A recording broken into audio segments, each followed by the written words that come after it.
Quand personne ne te regarde, qu'est-ce que tu fais? Oh my god. When the East is in the house. Oh my god. When the East is in the house. Oh my god.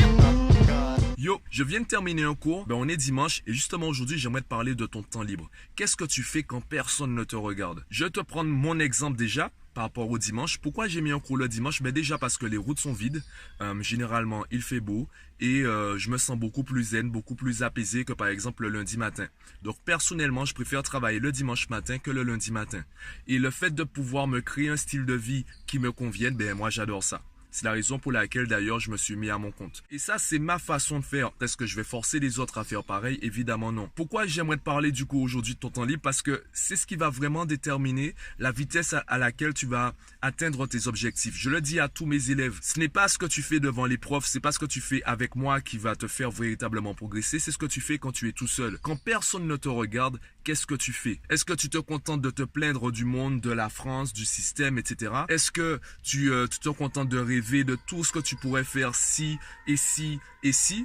Ou est-ce que tu mets en action des choses qui te permettraient de te rapprocher de tes objectifs? Évidemment, tu n'es pas obligé de taper des dossiers tous les dimanches, ce n'est pas ça. Mais tu peux par exemple chercher, regarder sur YouTube des conférences qui vont alimenter ta motivation ou des projets, des conférences qui vont nourrir ton projet. Par exemple, imaginons que tu as un projet dans l'agriculture, il y a des conférences sur YouTube de personnes dans le monde qui ont déjà réalisé des projets qui ressemblent aux tiens. En regardant ces projets, en regardant ces conférences, tu vas pouvoir trouver des outils, des façons de faire, tu vas peut-être trouver des idées que tu pourras mettre ensuite dans ton projet. Comment tu vas rentabiliser ton temps libre sur la semaine, c'est ce qui va déterminer ce que tu peux, quels objectifs tu peux atteindre. Tu n'as pas besoin de démissionner, de créer ton entreprise le lendemain. Tu peux déjà commencer par simplement faire des recherches, alimenter ton projet et ensuite peut-être commencer en simplement créant un site internet, en faisant autour de toi, en commençant dans ton quartier, ensuite dans la ville, ensuite dans ton département, etc. Tu n'es pas obligé de sortir de ta zone de confort avec un seul grand saut. Tu peux commencer encore une fois dans ma vidéo